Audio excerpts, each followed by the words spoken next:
అది వద్దన్నా ఎందుకు చేత పట్టుకో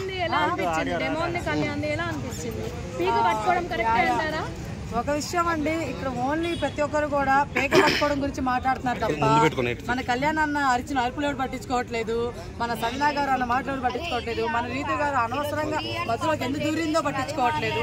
ఒక పేకనే మొత్తం హైలైట్ చేస్తున్నారు. సో ఇది కరెక్ట్ కాదు. ఆయన పేక పట్టుకోవడం రాంగే, at the same time Kalyan garu అంతసేపు ఆర్గ్యుమెంట్ చేయడం ఇంకా పెద్ద రాంగ్.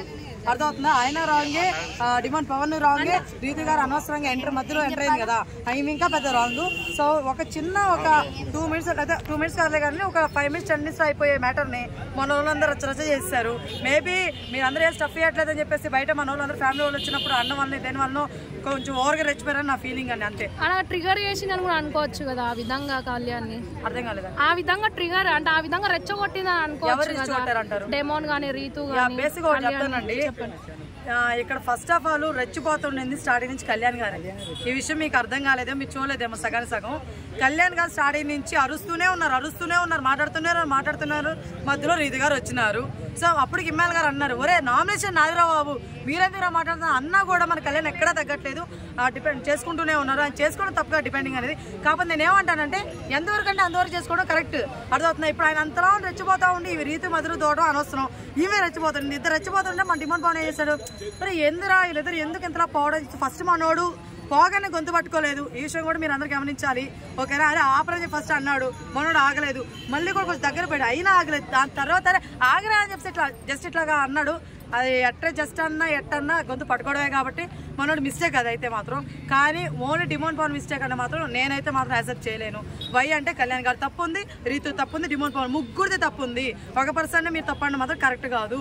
ఎందుకంటే ఇప్పుడు కుర్చీలు ఇట్లా ఇసరబెట్టి టేస్తే అది కూడా తప్పే కదా. మరి దాని గురించి ఎవరు మాట్లాడట్లేదు, లేఖను మాత్రం హైలైట్ చేస్తున్నారు. మన వాళ్ళకి కావాల్సింది ఏంటంటే వైరల్ కంటెంట్, వైరల్ అయ్యేది కావాలి.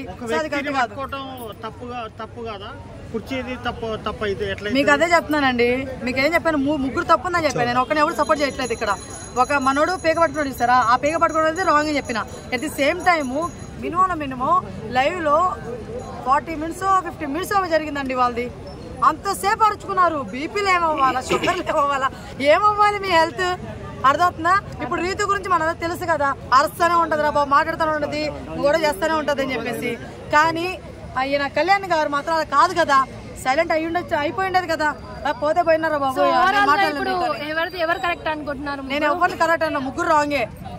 ఎవడు కరెక్ట్ కాదు, ఇక్కడ ముగ్గురు రాంగే. ఎవరు తగ్గలేదు, ముగ్గురు రాంగు. కాకపోతే మనోడు మాత్రం చెప్తున్నాను, అదే చెప్తాను మళ్ళీ కూడా, ఇలా అనడం రాంగ్ అయిపోయింది. మనోడు జస్ట్ అరే ఇలా కాదండి, నెట్ ఉన్న వేరే గుండి ఉండేది అంతే.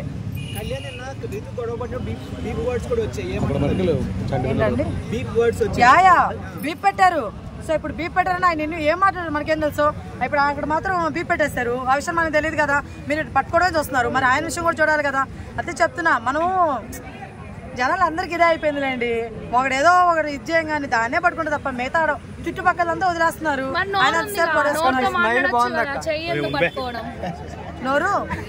నోరుంది, నోరుతో వాదించొచ్చుగా. రివర్స్ అదే కళ్యాణ్ పడితే అది ఎట్లా? మీకు అదే చెప్తున్నానండి, మనోడు డిమాండ్ పవన్ ఆగరా అంటే పోయాడు తప్ప రాగానే రే అని చెప్పి నరికెత్తా అని చెప్పాము. పోలా అమ్మా చెప్తున్నా లేదమ్మా, మీరు అడుగుతున్నా అక్క పట్టుకో, నేను పట్టుకోవాలా.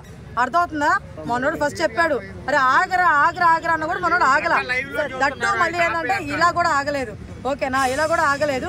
ఇట్ ది సేమ్ టైం అప్పుడు దాని తర్వాత అరే ఆగ్రాన్ని కూడా ఆగకపోతే మళ్ళీ ఇలా పట్టేసుకున్నాడు. కానీ పట్టుకోవడం అయితే రాంగే. అర్థం పట్టుకోవడం రాంగ్. కానీ కళ్యాణ్ గారిది కూడా చాలా తప్పు ఉంది. ఇంట్లో కళ్యాణ్ గారు తప్పు ఉంది. రీతు అనవసరంగా వచ్చిందండి. అసలు ఆమె రాకుండా ఉండే సగం దరిద్రం ఉండేది. జరుగుండేది కూడా కదా. నేను నోటిదోళ్ళ రీతుకి ఎక్కువ నేను చెప్పట్లేదండి. ఆ అమ్మాయి అంత నోటిదోళ్ళగా ఎక్కడ మాట్లాడలేదు. ఆమె జస్ట్ అరుస్తుంది అంతే. వర్డ్స్ నోటిదోళ్ళగా వదిలితే అది రాంగ్ అవుతుందండి. నోటిదోళ్ళు అంటే అర్థం ఏంటంటే అరవడం కాదు, అనవసరమైన మాటలు ఏమైనా వదిలినప్పుడు నోటిదోలు అంటారు. ఆమె నోటిదోలు కాదు, ఎవరు మీరు? నేను ఇమ్మాన్ గారి ఫ్యాన్ అండి, రీతు ఫ్యాన్ కాదు. అంటే రీతు గురించి ఒకటి కూడా నెగిటివ్ మాట్లాడట్లేదు అని ఏం లేదండి. అమ్మాయి కదా. నోటిదోలు అంటే అర్థం ఏంటండి? మీరు ఎవరికైతే తెలుస్తుందండి, మీరేం తీసుకుంటారు? నోటిదోలు అంటే తప్పు మాట్లాడితే నోటిదోల, అంతేగాని అరిచి మాట్లాడితే కాదు. అరిచి మాట్లాడితే వే ఆఫ్ టాకింగ్ బాగాలేదు అంటారు, అంతేగాని నోటిదోలా అంటారు. ఓకేనా. సో ఇది కొంచెం డిఫరెన్స్ ఉంటది. సో ఒక అమ్మాయి మనం అంత బ్యాడ్ చేయకూడదు. ఓకేనా, అది మెయిన్ పాయింట్. నా ఒపీనియన్ అండి, మీ ఒపీనియన్ మీకు వేరే ఉండొచ్చు, వేరే ఉండొచ్చు, వాట్ ఎవర్ అనమాట. నా ఒపీనియన్ ఇది. గొడవ జరిగింది కదా, ఈ గొడవ జరిగిన ప్రకారంలో మాత్రం చంటి ఒక్క నిమిషం మాట్లాడిపిస్తాను. ఒక్క నిమిషం